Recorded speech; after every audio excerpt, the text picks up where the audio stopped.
देखिए, ये अभी अभी हिंदू हिंदू कर रहे हैं। इन्होंने कभी हिंदू हिंदू करा ही नहीं। भारत में रहते हैं और पता नहीं कहाँ की गाते हैं।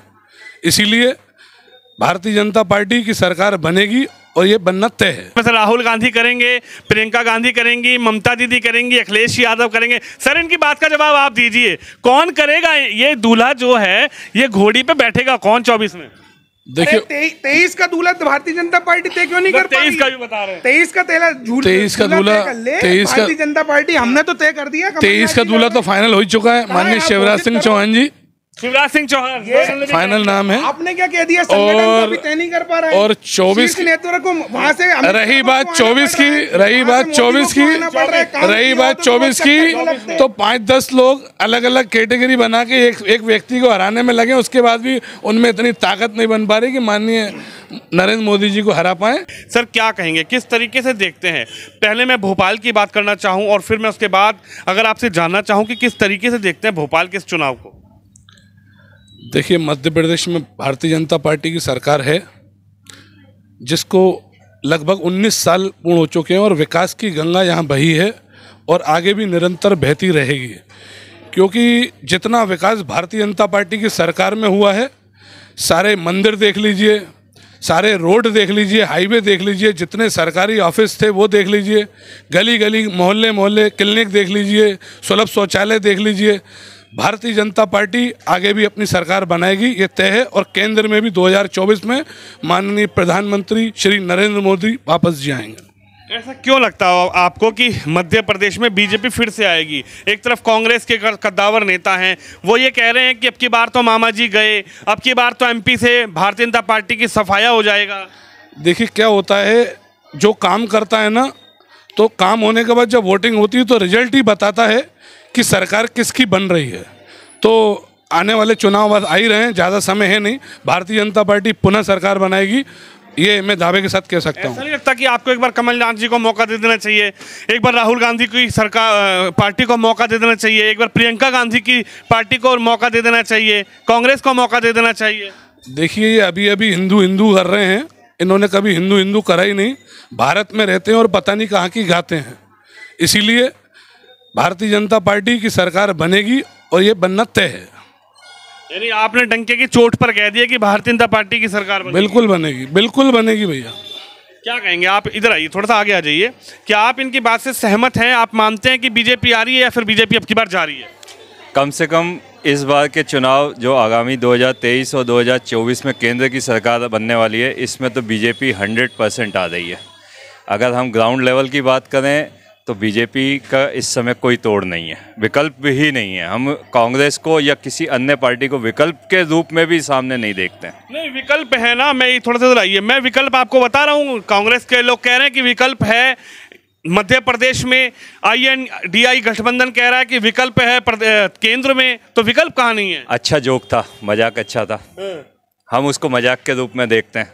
हम उसको कांग्रेस को आज की डेट में या किसी अन्य पार्टियों के गठबंधन को, इंडिया नाम के गठबंधन को हम कंपटीशन में भी नहीं मानते, ये मेरा मानना है। क्यों नहीं मानते? इतना बड़ा अच्छा नाम बताया जा रहा है, इंडिया गठबंधन किया है, तमाम नेता हैं, अखिलेश यादव हैं, ममता दीदी हैं, नीतीश कुमार हैं, खुद प्रियंका गांधी, राहुल गांधी, तमाम कद्दावर लीडर है उसमें। ये आपके लिए नेता हो सकते हैं, आम जनता के लिए आज की डेट में ये नेता की श्रेणी में भी नहीं आते हैं। कह रहे अब की बार हटा के छोड़ेंगे। बिल्कुल, केंद्र में मोदी को हटाएंगे, प्रदेश में MP में शिवराज सिंह को हटाएंगे। ठीक है, उनको ख्वाब देखने दो, ख्वाब देखने में कोई बुराई नहीं है। क्या कहेंगे सर? कहा जा रहा है केंद्र में मोदी का सफाया और MP में शिवराज सिंह का सफाया। देखिए, समय बहुत दूर नहीं है। जिन्होंने विकास किया है और विकास की गंगा बहाई है, देखिए बहुत जल्दी राम मंदिर बन के तैयार हो रहा है अयोध्या में। इधर उज्जैन में इतना बड़ा उज्जैन महाकाल लोक बना। तो काम तो लोगों को मालूम ही नहीं है कि हिंदू हिंदू करना शुरू करा अभी नहीं। जैसे भी नया नया बच्चा पैदा होता है ना, तो अभी राम राम राम राम राम जपना शुरू कर रहा है। और जो बरसों से जप रहे हैं वही आगे बढ़ रहे हैं, बाकी सब पीछे जा रहे हैं। ये तो आप क्या राहुल गांधी को हिंदू नहीं मानते? जनेऊ राहुल गांधी ने दिखा दिया, सब कुछ तो उन्होंने करके दिखा दिया, अभी भी आप हिंदू नहीं मान रहे उनको? ये सब ढोंग है। जहाँ जाते हैं वहाँ बैठ के खाने लगते हैं, खेत में जाते हैं तो खेत में पत्ती लगाने लगते हैं, शकर गुड़ गुड़ गन्ने के पेड़ को बोलते हैं शकर उग रही है, इस टाइप के लोग कैसे रहेंगे? ये कमल भाई क्या लगता है सर, आप क्या कहेंगे? इधर आइए सर, आप क्या कहेंगे? क्या लग रहा है इस बार? आपने तिलक तो बहुत बड़ा लगाया हुआ है, लेकिन कुछ लोगों का तो कहना है कि सनातन को ख़त्म कर देना चाहिए। सनातन तो बीमारी है, सनातन तो डेंगू है, मलेरिया है, इसको नष्ट कर देना चाहिए। क्या कहेंगे? सनातन बीमारी, सनातन से जितना दूर रहें राहुल गांधी, उनके लिए बहुत अच्छा रहेगा। नहीं तो जब वो सनातन को मिटाने की बात कर रहे हैं, वो खुद मिट जाएंगे। तमिलनाडु के सीएम के बेटे ने खुद कहा है कि सनातन बीमारी है, डेंगू है, मलेरिया है, और वो तमिलनाडु के सीएम खुद इस गठबंधन में भी शामिल हैं। उनके बयान के बाद वो खुद तो बीमार पड़े हैं, उनके पिताजी भी यहाँ वहाँ माफ़ी मांगते फिर रहे हैं, सफाई देते फिर रहे हैं अपने बयान पर ही, तो अब उनकी बात क्या मानेंगे? क्या लग रहा है आपकी बार दिख रहा है कि केंद्र में मोदी साफ और प्रदेश में शिवराज जी गए? पूरे देश को साफ कर रहे हैं, और वो अभी 24 में फिर साफ होगा। थोड़ा थोड़ा हर बार थोड़ी थोड़ी सफाई बढ़ती जा रही है। जितनी अभी ये इकट्ठे हुए हैं, नाम इंडिया रख लिया, वो कहते हैं कुत्ते का नाम शेर रखने से शेर नहीं बन जाता। पर वही कहानी है, वो तो अपना नाम तो रख लिया उन्होंने इंडिया, नाम रखने से कुछ नहीं होता ना। मध्य प्रदेश में कैसे देख रहे हैं इलेक्शन को? मध्य प्रदेश में भारतीय जनता पार्टी दोबारा आ रही है। कहाँ आ रही है? कह रहे हैं कांग्रेस वाले अब की बार तो गए मामा जी। अब वो कहने से क्या होता है? हाथी चले बाजार, कुत्ते भौंके हजार वाली बात है। बोल रहे हैं, वो तो 19 साल से बोलते हुए आ रहे हैं, इस साल और बोल लेने दीजिए भाई। खुश तो हो सकते हैं ना, ख्याली पुलाव तो सब पका सकते हैं। कह रहे हैं कमलनाथ जी अब की बार सीएम की कुर्सी पर बैठेंगे। वो तो 15 महीने के लिए बैठे तो थे 19 में, बस इतना काफ़ी था। कर लिया उनने, शौक दिख गया जनता को कि ये लायक हैं कि नहीं है। क्या दिख गया? बोल रहे हैं बड़े अच्छे काम किए कमलनाथ जी ने 15 महीने बैठकर। कौन सा काम किया बताइए? आप बताइए कौन से काम किए? 19 साल से Bharatiya Janata party repeat to repeat क्यों आ रही है? जनता को दिख रहा है ना, कुछ तो दिख रहा होगा तब तो रिपीट आ रही है। क्या है शिवराज जी में ऐसा जो आप लोग शिवराज जी को चुनना चाहते हैं? क्या है ऐसा? शिवराज जी नहीं, हम तो भारतीय जनता पार्टी को देखते हैं। शिवराज जी हालांकि उनका चेहरा है, तो जो उन्होंने विकास की गंगा बहाई है, जो प्रदेश में जो लगातार विकास किए हैं, जो 19 साल पहले तक कुछ भी नहीं था मध्य प्रदेश में, वो अब स्थिति बदल चुकी है जी। कमलनाथ जी से, कांग्रेस सरकार से कोई विकास की उम्मीद ही नहीं है। वो तो हमेशा घोटाले करते आए हैं, कोई ना कोई नया घोटाला होगा। आप नहीं मानते कि एक बार कमलनाथ जी को मौका दे दें तो स्थिति और बेहतर कर दें? वो जो कह रहे हैं कि 18 साल से की उससे भी बढ़िया शानदार कर देंगे। मुझे ऐसा नहीं लगता। अच्छा, नहीं मान रहे आप? बिल्कुल नहीं। सर आप क्या कहेंगे, किस तरीके से देखते हैं इस चुनाव को और किस तरीके से देखते हैं इन बयानों को भी? सर बात कहें अगर 18 साल की सरकार की, तो यहाँ हमारे भाई लोग खड़े हैं और अधिकतम सब व्यापारी वर्ग से वास्ता रखते हैं। मैं ये पूछना चाहता हूँ, 18 साल की सरकार में शिवराज जी ने कौन सा ऐसा उपहार व्यापारियों को दे दिया जिससे व्यापारी को लाभ मिल रहा है?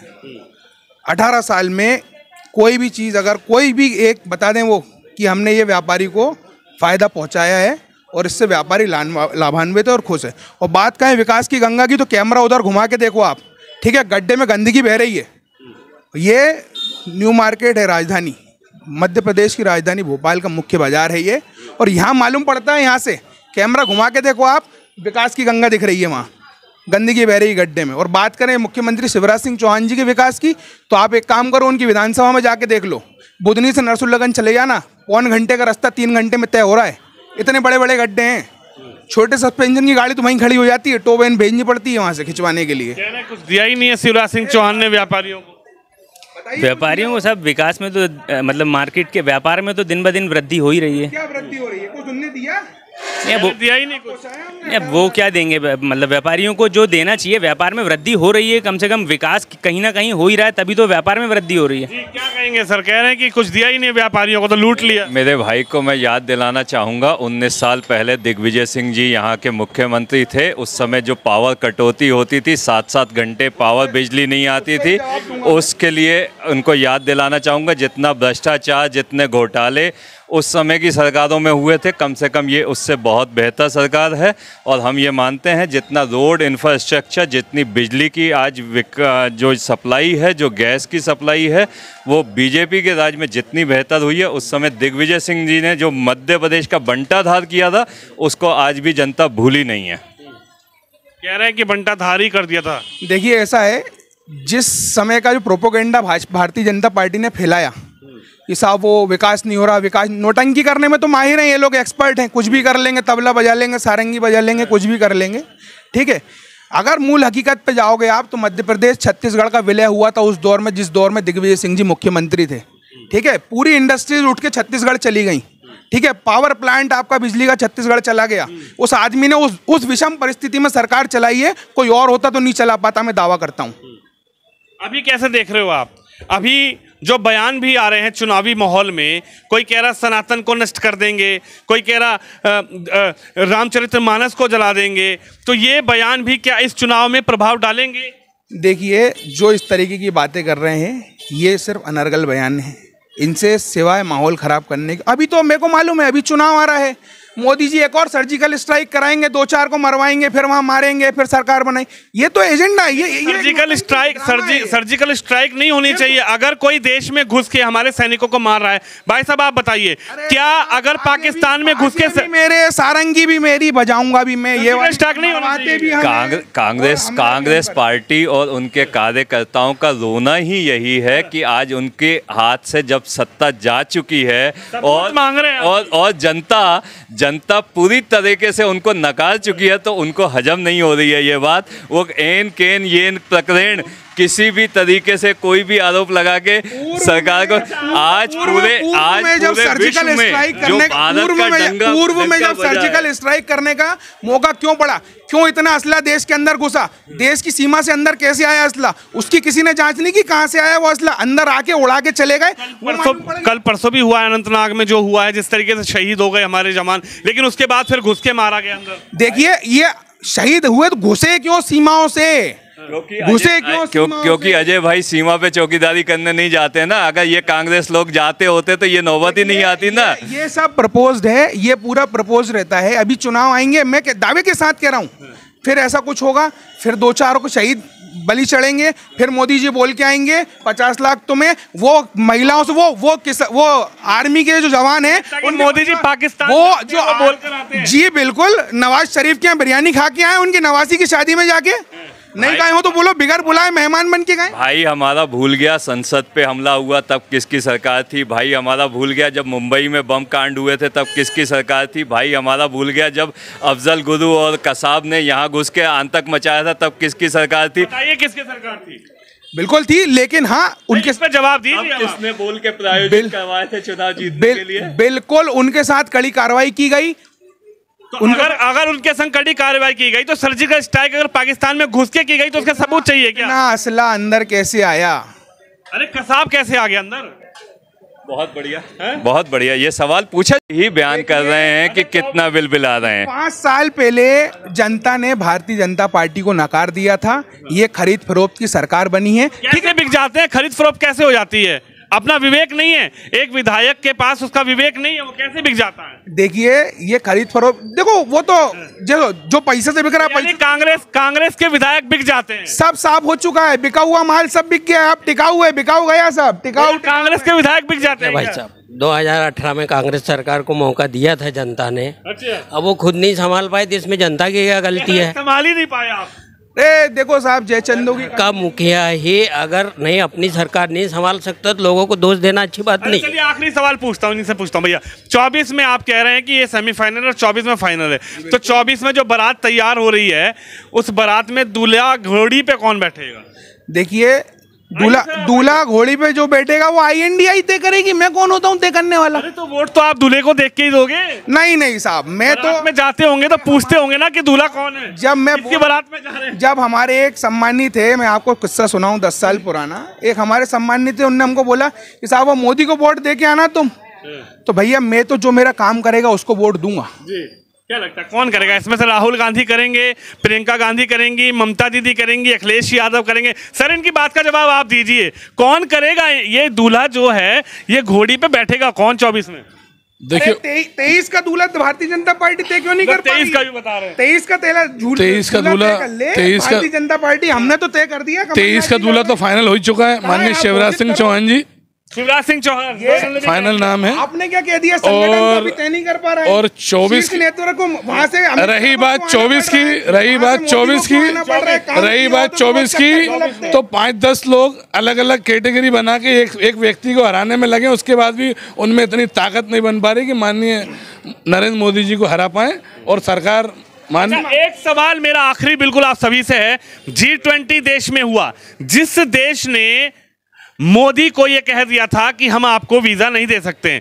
उस देश के राष्ट्रपति आते हैं और दिल्ली में नंगे पांव चल के महात्मा गांधी जी को श्रद्धांजलि देते हैं। क्या कहेंगे जो बाइडेन के बारे में? देखिए, ये काबिलियत पे होता है। माननीय नरेंद्र मोदी जी, प्रधानमंत्री जी की इतनी काबिलियत है कि पूरे राष्ट्र में उनको बुलाकर उनका सम्मान किया जा रहा है। और जब बाहर के लोग G20 में आए हैं तो हमारी सरकार भी उनका सम्मान कर रही है, और वो हमारे हिसाब से हर जगह जहां हम जैसा लेके जा रहे हैं उनको, वो वैसा चलने के लिए मजबूर है। वाले भैया कहेंगे सेटिंग कर दी है मोदी ने, सेटिंग कर दी है। कैसी सेटिंग भैया?